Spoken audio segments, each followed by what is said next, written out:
of the increasing proportion of people investing in education means that society concurs.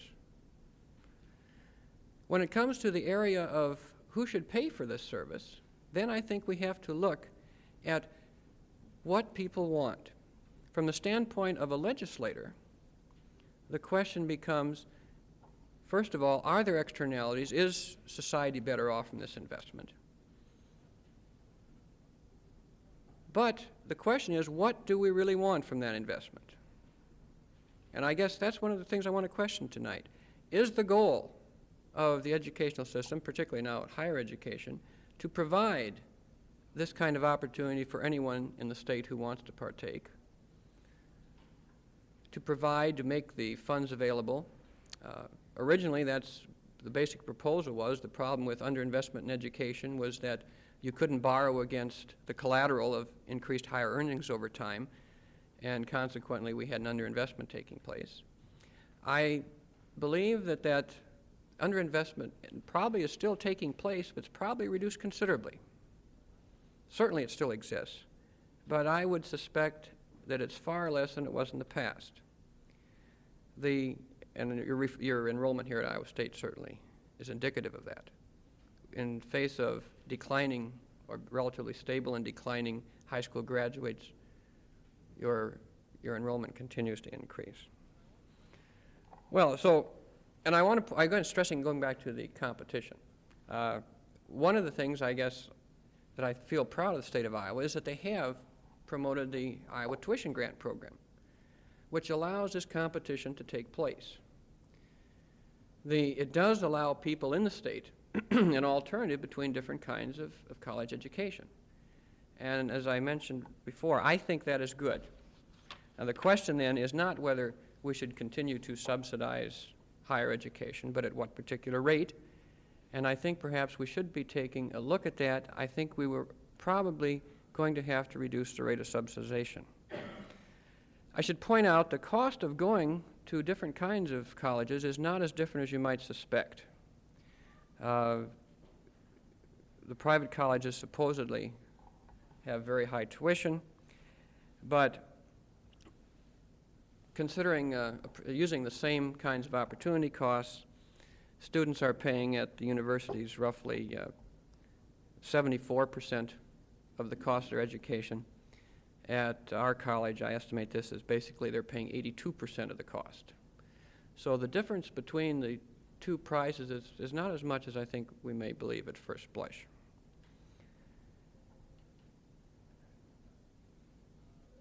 At the same time, our costs run considerably lower, and that raises an interesting question from the standpoint of the state's investment. If you want to educate a certain number of students, is it cheaper to subsidize lower cost colleges than it is higher cost colleges? Now that's a can of worms. One of the things you have here at the universities are large amounts of quite technical programs. These are high-cost programs, and I think we have to recognize this. In my dissertation, we tried to sort these all out. It's a very difficult job, but I think we have to recognize that you generally in the universities provide much more expensive kinds of majors, the engineering courses, for example, the medical schools. Now, you get into the pricing of these structures. I found it interesting in reading the report of the last Regents meeting in the Des Moines Register of the kinds of justifications that were given for the kinds of tuition increases being projected. And I looked at those and found it rather interesting. First of all, you recognize the market. You compare them with surrounding states and say, we want to be competitive. And I think it's one thing we have to admit that I think that is in the back of your minds, the competitive nature. You also charge a differential tuition to some degree based on the different kinds of programs. There are different tuitions for the veterinary medicine college, for the College of Dentistry, for the medical college at Iowa City. Now, the statement there is given as cost. I don't think that's really the case, if you think about it. I think that's probably because you recognize that the demand will still be there in these areas, and the university as such is operating like a price searcher, as one would expect, rather than one who simply marks up a product because it has a particular cost. The alternative, of course, if you get into cost, is very messy. I just don't think you'd want to justify a different cost for 1 quarter in Double E and 1 quarter in Pharm Op when, knowing the kind of switching that takes place around here, someone just simply couldn't plan for their tuition very far ahead. But I found that very interesting, that you do recognize demand as such. And I also think, and like I say, the universities and the private colleges, I think, have had really quite a rapid rate of innovation in recognizing this demand. But the stress is we are selling to a greater extent, I think, a consumer good. And the question is should the state continue to subsidize this education at the same rate they have in their past? I don't know. I'll be perfectly honest about that.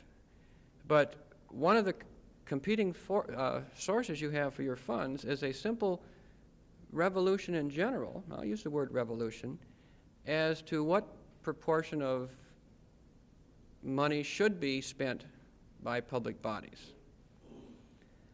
And I think that all expenditures, and education is the primary expenditure of the state government, is going to have to answer the question of justification. I think we're going to have to look for different justifications than we had in the past. I think that tuition is going to have to make up a greater proportion of the cost of education. I simply think that the public will not be willing to continue the same kind of support as they have in the past. Part of it goes back to some of the statements I made earlier. Some people who are not in the system also have votes. Now that's the politician in me talking. And they are going to, I think, resent a continuingly very great proportion of the state's budget going in education. The competing source is in other human resources. That's the next biggest chunk that the state spends. And the clientele of the two groups is, I think, probably one that's fairly dissimilar.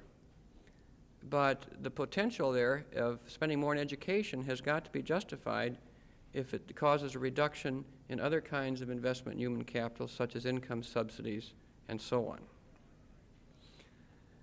Well, I've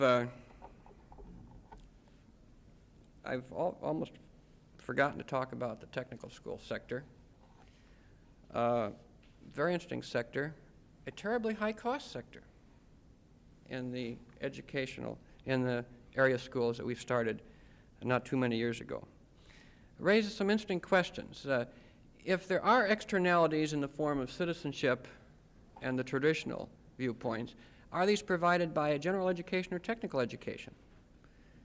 If they're provided by a general education, then one has a hard time justifying the same kinds of subsidies in technical areas.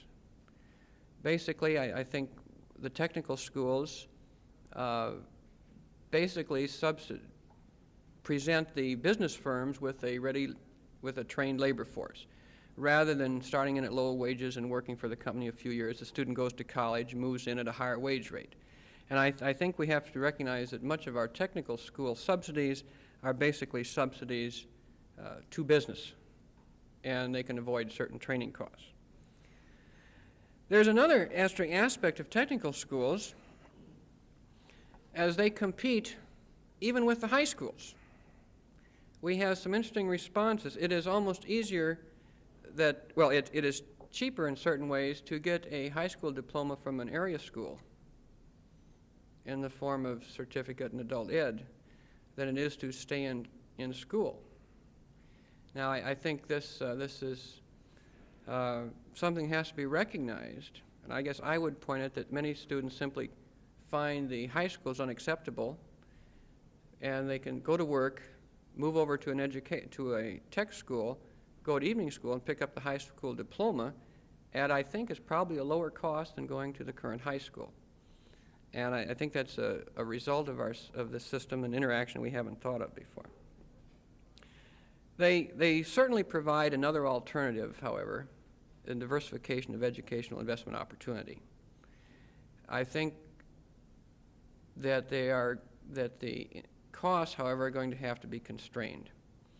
The technical schools are very important. I think they really do allow entry to a better life for a lot of students out there who do not want to go to the traditional four-year colleges and yet want to invest further. But I should point out, and again I think you can see by the junior college rankings of football teams, that again I think there are consumption components associated with these schools also, which have to be recognized. Well, where does this leave us?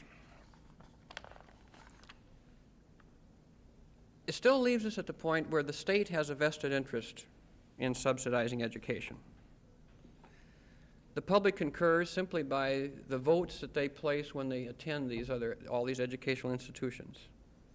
The people investing in education is increasing each year. Underinvestment is probably still present, but perhaps not if we adjust the figures to, well, probably it's underinvestment if particularly we adjust the data to recognize the consumption aspects of higher education. The financial market route has been tried basically in the form of insured government loans. The experience there was disastrous. Now, Iowa can feel much better about that. The repayment rates that we've had in Iowa are far superior to the rest of the country. But that route, which would be a good theoretical economic approach to getting optimal investment, simply did not work out that way.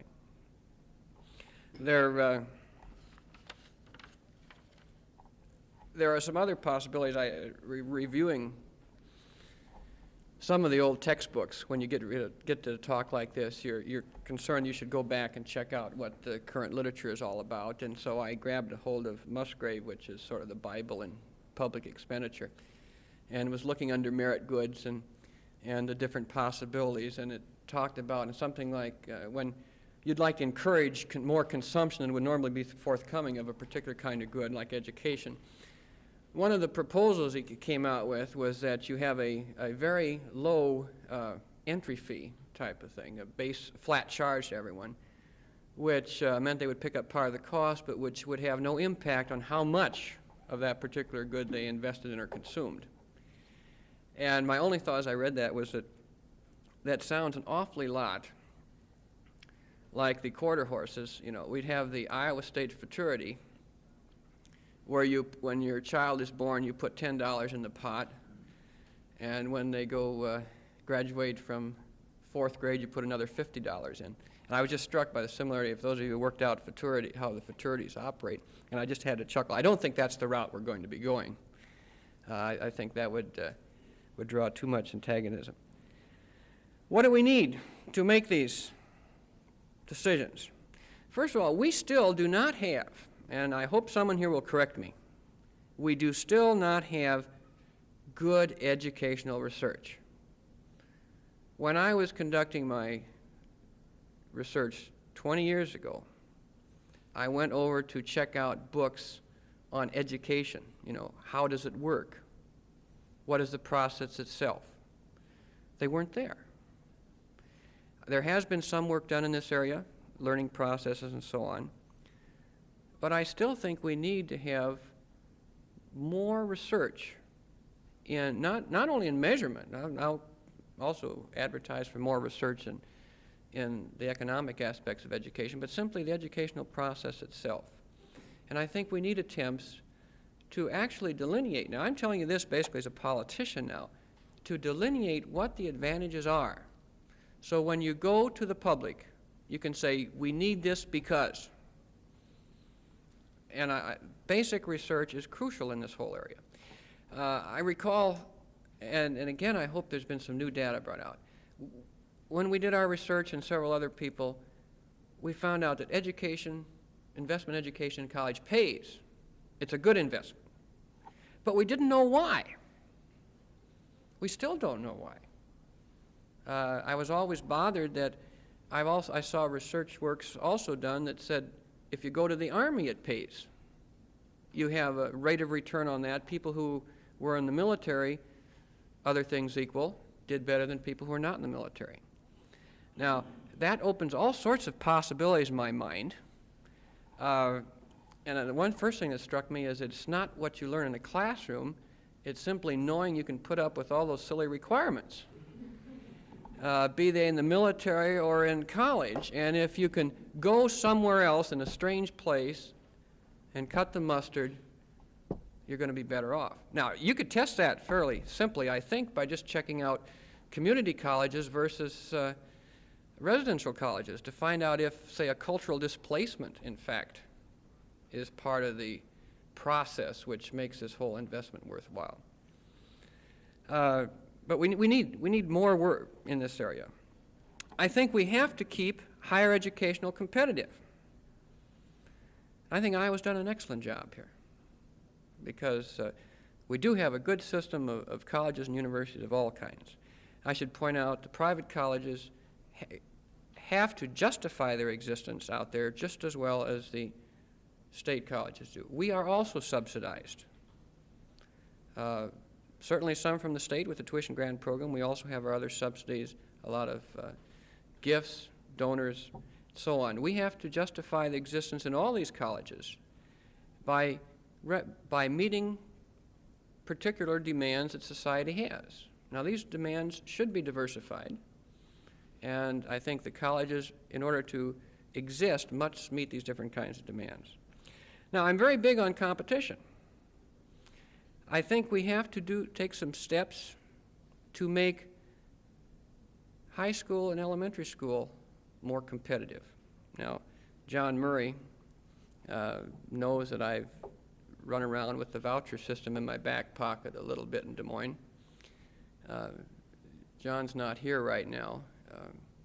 He did know. He ran a tuition bill last year, changing the tuition here in Ames in certain kinds of situations, and I had an amendment which basically would have put the voucher system in effect between public schools. We didn't touch the whole private thing. We simply made it possible for someone in Ames to go to Des Moines and take the state money with them, or someone in Des Moines to go to Ankeny, or someone in Decorah to go to North Winneshiek, which happens to be the school district we're in. I think we're going to have to move in this direction. It would also solve a lot of the school reorganization crises by letting the students themselves vote in what they thought was the best opportunity. I'm sure there would be a lot of schools in operation in this situation that might have problems, according to some people, but I think we would have diverse schools. I think we would have schools making an attempt to justify their existence. And incidentally, John is near, you can tell him, my amendment was ruled out of order, but I had at least 18 votes. And that's just a warning for the future when John and I tangle again on one of those.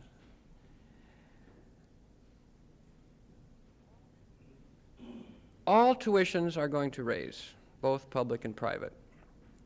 We will be switching more of the cost of education to the student. And I still believe that the participation rate will continue to increase. There's no doubt in my mind that we have to continue to invest in education. This is a relevant role for the state, but I think the state is going to have to decide what the goals of the different types of education are, and then simply get about the business of meeting these goals in the most efficient manner. The traditional development in some areas has not been that good. In other areas, I mentioned higher education, I think has done an excellent job of changing with the times and being willing to diversify and innovate. Other sectors, I'm not so confident. With that particular analysis, I'm left up with a hard place to end up for an ending. A little bit of background, a little bit of of what might call superficial economic analysis from a politician's viewpoint. But I guess when we get right down to it, the rationalization and the amount of money the state will spend on education is going to depend on nothing more than faith, hope, and politics. And I sincerely hope, and I really believe, that the result will be a favorable one. So thank you very much. Would